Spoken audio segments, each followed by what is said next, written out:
নারীদেরকে কষ্ট দিবেন না। সারা দিন পেঁয়াজু, আলুর চপ, বেগুনি, পাকোড়া, ছোলা, মুড়ি, শরবত, রুয়াবজা বানাতে বানাতে আমাদের বোনেরা কাহিল হয়ে যায়, আর তারাবি পড়তে পারে না, ইবাদত করতে পারে না। আমরা যেন আমাদের বোনদের প্রতি ইহসান করি। শিশু এবং নারীদের ব্যাপারে বিশেষ খেয়াল রাখবেন। শিশুদের রমাদানের ব্যাপারে উৎসাহ দেন, তাদের প্রস্তুতি নেওয়ান, তাদেরকে রোজা রাখতে দিবেন। আমার ভাইয়েরা এবং বোনেরা, একদিন দুই দিন না খেয়ে থাকলে আপনার ছেলে মেয়ে মারা যাবে না। ওদেরকে উৎসাহিত করেন, ওদের ছোট্ট যারা রাখতে দেন, বলেন যে বাবা সকাল থেকে দুপুর পর্যন্ত না খেয়ে থাকলে তোমার অর্ধেক রোজা, এরকম 2 দিন অর্ধেক মিলে তোমার 1 রোজা। এরকম আমি কত রোজা রাখছি ছোটবেলায় কোনো হিসাবই নাই। আমার দাদি বলতো সকাল থেকে না খেয়ে দুপুর 12টা পর্যন্ত রাখলে নাকি অর্ধেক হয়, এরপরের দিন অর্ধেক, 2 অর্ধেক মিলে 1 রোজা। এটা তো আসলে রোজা হয় না, কিন্তু তাকে উৎসাহ দেয়া। ইফতার প্রোগ্রামগুলোতে নিবেন আমাদের বাচ্চাদেরকে, দেখবেন যে ওর ক্ষুধা লাগতেছে, খায় না, কারণ কেউ খায় না। একজন আজান দিচ্ছে, সবাই খেজুর নিয়ে ইফতার করতেছে। এই দৃশ্য, এই ট্র্যাডিশন, এই ইবাদত, এই তারবিয়া ওর আগামীর জীবনটাকে সুন্দর করবে। চিল্লায়া বলেন ঠিক কি না? এভাবে আগামীর প্রজন্মকে আমাদের গড়তে হবে। শিশুদের রোজার ব্যাপারে প্রস্তুতি নিন, উৎসাহ দিন। আচ্ছা বলেন, এই বরকতের মাসে আমরা কি লুজার হতে চাই না গেইনার হতে চাই?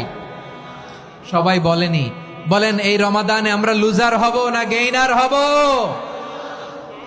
ইন্না আনজালনাহু ফি লাইলাতিল কদরি ওয়া মা আদরাকা মা লাইলাতুল কদর লাইলাতুল কদরি খায়রুম মিন আলফি শাহর। পড়েন আল্লাহু আকবার।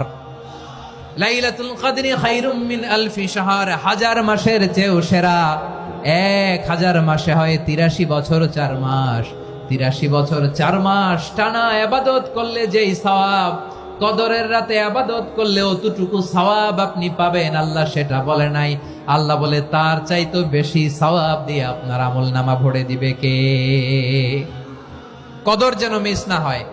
21, 23, 25, 27, 29 নাকি খালি 27? আপনারা কি খালি 27? হ্যাঁ না, ফালতামিসু ফিল আশরিল আওয়াখিরি ফিল মিনাল ভিতরি। রমজানের শেষ দশকের বেজর রাতগুলোকে কদর হিসেবে তালাশ করো।